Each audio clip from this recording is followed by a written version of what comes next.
Ano baay'ee dhuunfaadhaanis inni nan beekaa. Mana hidhaa Zawaa wajjiniin turre irraa mana qophaa yookaan mana dukkanaa jedhamee waamamu nuyi keessatti hidhamnee turre itti booddee dhufanii nuyi fidanii nutti dabalanii turanii. Yogguu sana iyyuu Taayyeen waan ittiin beekamu tokko amala tokko qabaa. Namni yoo isa deeggares yoo dhiises namni yoo isa jaallates yoo jibbes balaa kan itti fidu yoo ta'es yoo ta'uu baates waan amane tokko dhaabbachuu isaan beekan ture. Achumatti ijoollee Oromoo wajjiniin illee walitti bu'iinsa qaba ture. Walitti bu'iinsa sana amma Taayyeen sirriitti quba qabaa fi qabuusaa hin beeku. Taayyeen yeroo manuma ani keessa ture keessatti balaa guddaan tokko irra gahuudhaaf turetu ture.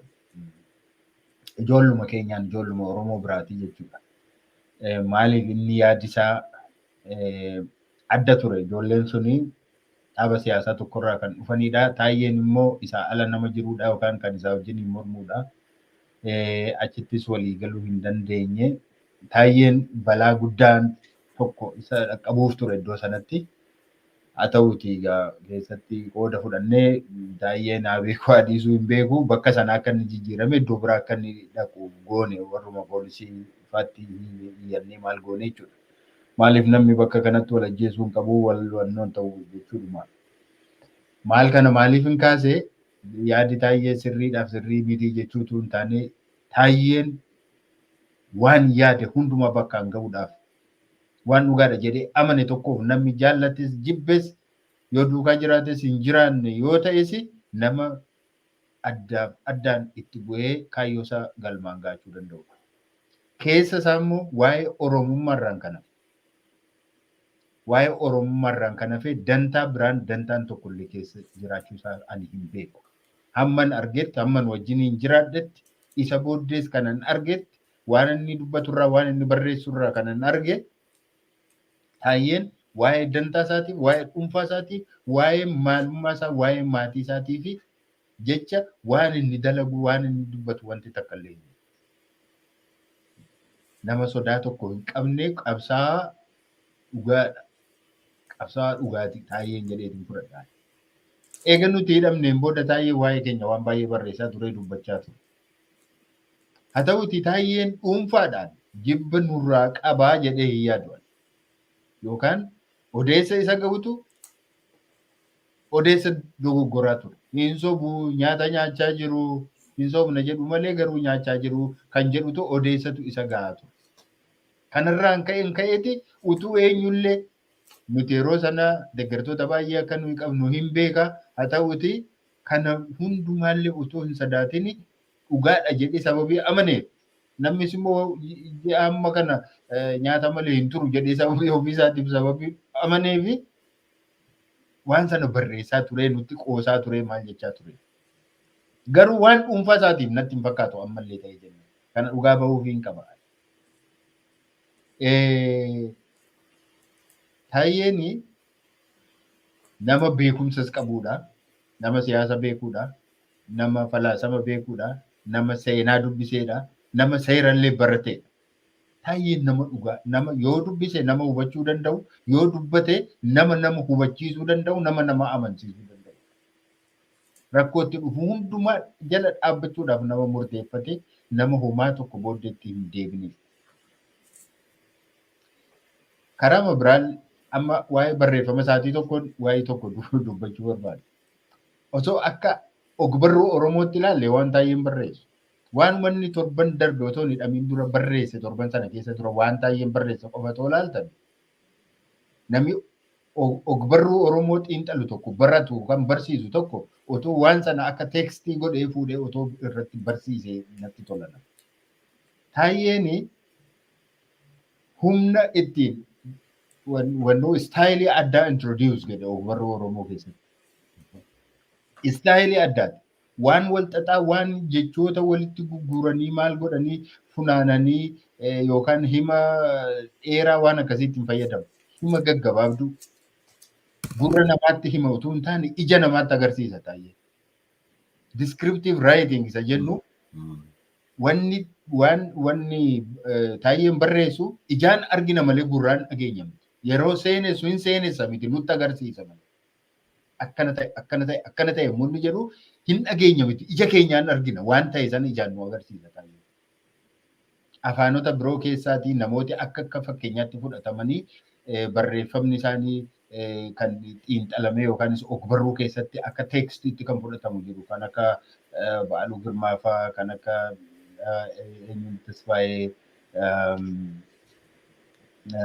Tasfaayee namicha Eertiraa kana fa'aa yoo walaloo ta'e immoo nama akka Tsaggaayee Gabramadiin fa'aa jechuudha. Barreeffama Oromoo yoo ta'e istaayilii isaa mee eeguma kana dhageessan irra deebi'aati ilaala. Himi isaa gaggabaabdu garuu hima sana keessa jecha sana keessa waan humna qabu humna guguddaatu keessa jira. His choice of words.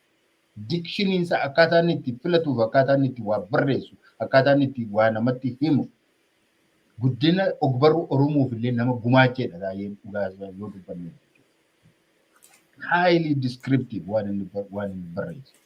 Kanaaf taayyee akkuma nama dabballee tokkotti akka dabballee opiidiyoo tokkotti ilaalanii bira kutuun hin danda'amu. Gatii isaas gadi buusuun hin danda'amu. Qabsoo isaas busheessuun hin danda'amu. Nama kutataa akkasii Oromoon waggoota hedduu keessatti dabartee argatti malee hin argattu nama akkasuma. Gaafa barreessu fakkeenyaatiif dhumarratti jecha inni itti muummicha ministeeraa ibse sun jecha sana utuu barreessuu baatee gaarii ture. Garuu hin barreesse because he had no choice. Wanta ibsuu danda'u kanaan ala jecha sanaatiin ala argachuu hin dandeenye taayee. Akka tasaatti afaan keessaa bahee miti. Akka tasaatti dubbate miti. Garuu hin barreesse. Dura yaadee hin barreesse. Eega barreesse hin dubbise hin xiinxalle deebise. Hin jijjiirre. Hunuma barreesse hunuma dabarse. Isa dabarse sana immoo isa barreesse sana immoo jechaan immoo deebisee interviyuu irratti immoo affirmi godhee bira darbe. Kun maal akka itti fidu taayyeen arguu dhabee miti. Kun du'a akka itti fiduu danda'u. Rakkoo akka itti fiduu danda'u kana wallaalee miti. Kana utuu beekuuti hin qabu choizii hin qabu kanaan ala wanti ibsu hin jiru jedheetu itti murteesseetu itti cicheetu dubbate waan sana barreesse waan sana. Jecha waan sana caalaa ibsutu hin jiru isaa muummicha ministeeraa. Taa'ee irratti yaadee godhe jechuudha. Eegasii illee kanuma dubbate. Har'allee lafa reebamutti lafa rakkoon irra gahaa jiru sanatti illee taayyeen waan sana rigireetiin godhu. Hin gaabbu har'allee naata. Nama akkasii namoota kuma meeqa osoo hin taane miliyoonota keessaatii namoota argamanidha malee namni akka taayyee akka salphaatti nama argamu. Yeroo mana hidhaatti harkisan waa'ee mana hidhaa nama taayyee caalaa beeku. Maakalaawiin maal akka inni ta'e yeroo namni baqatu yeroo namni maal jedhu gara maakalaawii ilaalee gara sana ilaalaa karaarrallee qaxxaamuruudhaaf kan sodaatu namoonni baay'een bakka jiranitti nama yeroo meeqatti deddeebi'edha. Yeroo kana godhu akka iddoo sanatti deebi'u numa beeka taayyee. Deebi'uu duwwaa miti lubbuu isaallee akka dhabuu danda'u garuu lubbuun isaa amantii isaa ittiin caalu. Kun waan ani itti amanuudha kun waan ani gochuu qabuudha kanaaf waan ani gatii kaffaluun narra jiruudha nan kaffala jedheetu kaffalaa jira taayyee. Kanaatiif nama kana akka namoota warra ayyaana laallattee yookaan nama siyaasaati jecha daldalarra yookaan waan addarra sodaadhaan qabamnee kaan biyyaa baqannee kaan maal goonee deemnee wajjiniin taayyee walitti fakkeessuun hin danda'amu. Hin danda'amu. Utuu baheeti gaafuma kana yaadu utuu baqateeti utuu barbaadeeti hunuma bahaa ture taayyee. Garuu hunuma murteeffate duudhaaf murteeffate. Nullee hundumti keenya taayyeen otoo akkana godhuudhaaf baate jechee jennee dubbachaa turre as teenye otoo akkas gochuudhaaf baate taayyee wareegama kaffaluudhaaf deema otuma jennuuti wareegama kaffale. Kanaaf ani waanan jedhu waan kana ba'aa dadhabe isa sila dubbanne sana utuu laaluu bira taruu dadhabe bira darbuu dadhabe. Saamicha kana utuu laaluu bira darbuu dadhabe. Yeroo hattuun wal gurmeessitee biyya balleessu taayyeen achi keessa taa'ee argaa oola akkamittiin bira darbuu danda'a. Warri sodaatu bira darbaa warri biroon bira darba. Taayyeen bira darbuu hin dandeenye kan. Kanaatiif dubbadheen barreesseen beeksiseen gatii baasuun narra jiru baasa jedhe. Ilmaan isaa hin arga. Ijoolleen isaa akkaataa isheen boritti guddattu numa beeka Taayyeen. Maatii isaarra maal akka ga'u numa beeka. Kana utuma beeku but I have to pay it jedhee kaffalaan. Kanaaf Taayyee irratti namni arraba isaa kaasuu hin danda'u. Eenyu tokko illee arraba isaa irratti kaasuu hin danda'u. Namni guyyaa tokko mana hidhaa keessa seenuu sodaatu. Sa'aatii tokko saba isaatiif dabarsuu sodaatu. Maallaqa doolaarii tokko namni kennuufii hin barbaanne. Guyyaa tokko rakkoo bishaan tokko dhabee kan hin dheebonne kan hin beelofne Taayyee irratti arraba isaa kaasuu hin danda'u. Miidiyaa hawaasaa irra dhaabbatee Taayyeen kana godhe kaleessa kana godhe kaleessa kana godhe jechuun kaleessa maaliif akka gochaa ture Taayyeenis beeka namnis beeka. Dhaabatti quufuu dhabee kanuma amma jijjiiramni dhufeera jaruma kana jabeessineetu immoo asuma teenya irratti qabsoofneetu jijjiirra kan jedhu amantii qaba ture akkuma nama hundumtuu dogoggore akka namni hundumtuu gowwoome Taayyeenis gowwoome. Achi keessa taa'e immoo akka warra kaanii mataa isaa gadi cabsatee boquusaa ashawaa jala awwaalee hin teenye Taayyeen dubbachaa dhuma ture. Dhugaa dubbachaa ture kanatti immoo beeksisee ifatti beeksiseeti kan inni gochaa ture. Kanaafi Taayyeen kana godhe kaleessa jedhanii irratti haasa'uu hin danda'amu. Eenyudha namni hin dogoggoreen iddoo kana gahe. Hin dogoggoreetu hin taane hin gowwoomfame dhuguma se'e. Namooti kun namoota haaraatu ol ba'anii nis dhuguma se'ee Taayyeenis dhuguma se'e. Inni kan dafee dammaqaa inni biroon immoo dafee dammaqu. Yoo ta'e iyyuu immoo waan isaan barreessan waan isaan dubbatan muummicha ministeeraa waa'ee muummicha ministeeraa yeroo dubbate waan isin barreessitan jedhe yeroon argu dhuguma natti fakkaate jedhe dhuguma namatti fakkaate dhuguma nama gammachiisa barreeffamni sun. Haasaan muummicha ministeeraa yeroo tokko tokko akka nama waan beeknetti teessanii yoo dhaggeeffatan haasaan isaanii baay'ee namatti tola. Afaan Amaaraan yeroo haasaan akka tokko nama afaan sana beekuuf akka tokko akkaataa isaan jecha kana itti filatanii itti haasaan yoo ilaalan nama liitireecharii ta'anii yoo ilaalaniif baay'ee namatti tola. Kanaaf Taayyeen kanaan ani gowwoomeera gaafa sana na jajaa turtan ani garuu kana booddee hin danda'u. Utuun saamicha kana arguu hin danda'u. Utuun lafan keessaa dhufe utuu ibiddaan gubachaa jiru maatiin qotee bula mana isaa wajjiniin horii isaa wajjiniin qeesaa keessatti midhaan isaa utuu gubachaa jiru an kana arguu hin danda'u. Kana taa'ee ilaaluu hin danda'u. Inni kaan immoo taa'ee ilaaluu miti hin sirba. Foon nyaatu wannoo godheetu sooshaal miidiyaa irratti baaseetu wanta dhugu sooshaal miidiyaa irratti baaseetu yeroo sirbu baaseetu ittiin uummata hiyyeessa sana ittiin gujumaasisa. Ittiin kajeelchisa. Ittiin hinaafsisa. Kottaati akka koo abbaa garaa taate akkas ta'a jedha. Taayyeen kana hundumaa dideetu ani hin danda'u kana booddee kana baachuu hin danda'u. Utuu sabni koo rakkachaa jiru, utuu inni miidhamaa jiru, utuu qeensaa gubachaa jiru, mana isaa keessatti gombisaan isaa utuu gubachaa jiru, utuu namni ajjeefamaa jiru, garmalee hidhamaa jiru, an kana ilaaluu hin danda'u jedhee murteeffata. Kanaaf abbaan danda'e akka Taayyeetti murteeffata. Abbaan dhiise immoo hadhiidha. Taayyee bifa hin taaneen qeequun garuu sirrii. Namni amma qeensa Taayyee gahuu danda'u hin jiru. Eenyu namni utuu ija isaa ilaalu namni du'atti deemu Taayyee mana argeeffamu. Qabsaa'onni baay'ee ture. Qabsaa'onni kun garuu utuu danda'aniiti mootota isaan qalan isaan ajjeesan jalaatii bahuudhaaf numa yaadu turan. Taayyeen hin yaadne kana. Nan kaffala suma Taayyeen kaffala. Kanaatiif Taayyeen ilma sabaati. Ilma sabaati Taayyeen. Qabsaa obboleessa guddaa tokko dhabne dhugaadha. Qabsaa guddaa tokko dhabne. Namni akkasii utuu waaqayyo nu barakechiiseeti rakkoo amma baannu kana baannu hin jiru. Biyya gaggaragaltuu hin jirtu keessatti Taayyee akka gantuutti akka waannootti fuudhanii arrabsuun arraba irratti banuu jechuun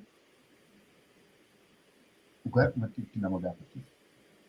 Kanaaf ani gara kootiin kan jedhu gaaffiin inni gaafate keessaa kamtu soba? Maal jedhe afaan Amaaraatiin mannoo jedhe keessa hattootii fi hattoonni mootota ta'anii jedhe. Ariitu sobaa dhugaasa dubbate taa'ee hattoonni mootota ta'an jedhe.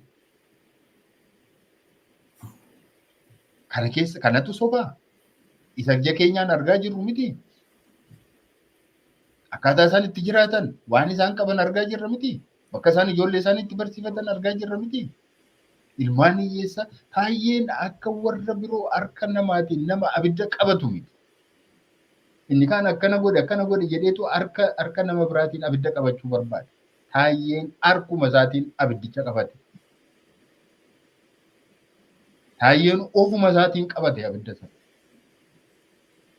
Qabsoo ofitti hirkannoo jechuun silaati kanarraa barra. Taayyee irraatii barra. Ofii isaatti hirkate namni na deeggaru haa jiraatu haa dhiisu jedheetu dhaqee qabate abiddatu ijasaatiin. Qabsoo ofitti hirkannoo nama geggeesse obboleessa keenya jabaadha. Ilma Oromoo jabaa tokko dhabneen jedhaa. Gaaffii biroonis gaaffii baay'ee kaase waa'ee araaraa kaase. Araarri sababii keessanii gufatee jedhe dhugaa arge himi. Maal godhu kana caalaa? Maal gochuu danda'a? Kanatu soba jechuudhaaf akka hin taane soba miti. Waan Taayyeen dubbate keessa wanti tokkollee soba miti. Warra waliin dhawutu immoo faarfama jedhe. Isaantu immoo jajama jedhe. Isaantu jajama. Biyya Itoophiyaa keessatti hattuudhaan maal jedhu aktiivnoo inni cimaadha. Inni colleedha jedhu miti maal? Hattuudhaan akka jedhu miti. Hattuu isa duroomaa jiru kanaan akka jedhu miti. Isa biyya kanaa dhaqee achiiti hattuun akka jenna miti nuyi as teenyee nama salphaatti bakkaatiin nama jabaadha. Hattuudhaan nama jabaadha namni keenya. Hattuu janya. Kana dubbata Taayyeen. Warra waliin dhawu. Isaantu jajamaa jedhe. Hattootatu mootota ta'ee jedhe. Warra dhiiga namaan taphatudha. Akkamittiin utuu dhiiga namaan hin taphatan utuu namni du'aa jiru akkamittiin abaaboo bishaan obaatu. Akkamittiin paarkii ijaaru. Akkamittiin utuu namni beela'aa jiru utuu namni dhumaa jiru akkamittiin waan bashannanaa yaadu sila. Utuu dhiiga namaan hin taphatan. Akkamittiin haadha hiyyeessaa karaa irratti hambisu. Akkamittiin ijoollee mana barnootaa dabtarii baattee dhatte dirooniidhaan achitti hambisu. Tu gara jabeessa ta'uu baatan. Kana caalaa maal jedhu namichi kun kan nuyi jechuun nurra ture kan nuyi jechuun nuuf malu garuu sodaannee teenyati namni biraan sodaate jedhe Taayyee dubbata. Kanaaf Taayyeen qabsaa Oromoo qabsaa ilma sabaati jedhee kan fudhata. Ilmaan koo guddisaa jedhee ilmaan isaa guddisaa fi abbaan dandeenyu waan Taayyeen godhe goonee hordofu. Abbaan dadhabne immoo afaan keenya irraa qabamee keenya. Yeroo waan Taayyeen jedhee dhugaadhaa kan inni ittiin ibsamuu danda'us immoo sadarkaa kanaan. Waan inni irra keessa jiru hin beeknu hidhameera. Egaa hidhame mana murteettiin dhiyaanne nuti gaafa dura jalqabne gurbaan Leellisaa irraa gaafa bahuu danda'arra gaafa jimaata hidhamne gaafa sanbata guddaa mana murteetti dhiyaanne sa'aatii 48 waan seerri ajaju. Sa'aatii 48 guyyaa sanbata guddaadhaan mana murteetti nu dhiyeessan. Seerri maaliyyuu haa ta'u seerri jira amma tokko yoo ta'u. Eegasiitii namni agarra waan inni keessa jiru maaltu beeka? Maaltu beeka? Maaliif dhussan? Utuu Taayyeen fayyaadha ta'e maaliif dhokata? Maaliif haati manaan argitu? Maaliif namni dubbisu? Maaliif abukaatoon isaan dubbisu? Maaliif hakiimiin isaan dubbisu? Waan Taayyeen keessa jiru maaltu beeka? Maaltu beeka? Isa gatii nuuf kaffalaa jiru lubbuu isaa wareegee eenyummaa isaa wareegee gidiraa nuuf fudhachaa jiru irratti afaan banuun sirrii. Afaan banuun sirrii miti. Abbaan dhiise qabsoo abbaan dhiise dhiisuu maali? Nama isaaf jecha gidiraa fudhatu du'a fudhatu itti qoosuun barbaachisaa. waan akkasirraa Oromoon akka of eeggatu barbaada. Keessumaa ijoollee dargaggoon egeree keessan hin beektanii wanta itti deemtan hin beektan waan ta'eef waan akkasirraa of eeggata. Warri siyaasaa maqaan nama tokko yoo ol ka'e maqaan isaanii kan gadi bu'u itti fakkaata. Yoo inni tokko ulfina argate ulfinni isaanii kan jalaatii gadi bu'u itti fakkaata. Sababii kanaafiti nama qabsaa'u tokkoon qabsaa'aadha jechuun barbaadan. Nama gatii isaanii kaffaluutiin gatii kaffalaa jiran jechuudha. Akkas jechuun barbaadan. Namni qixa isaanii akka dhufu barbaadan. Namni beekamtii akka argatu ulfina akka argatu barbaadan. Warri siyaasaa kanaafiti itti duuluu itti duulchisu. Ijoollee warri dargaggoon kun warri kana hin beekne kun kanarratti hin beekna. Dhiisaa. Isiniif jecha egeree keessaniif jecha nama gatii kaffalu irratti hin beekna. Ani kanuma jechuun barbaada.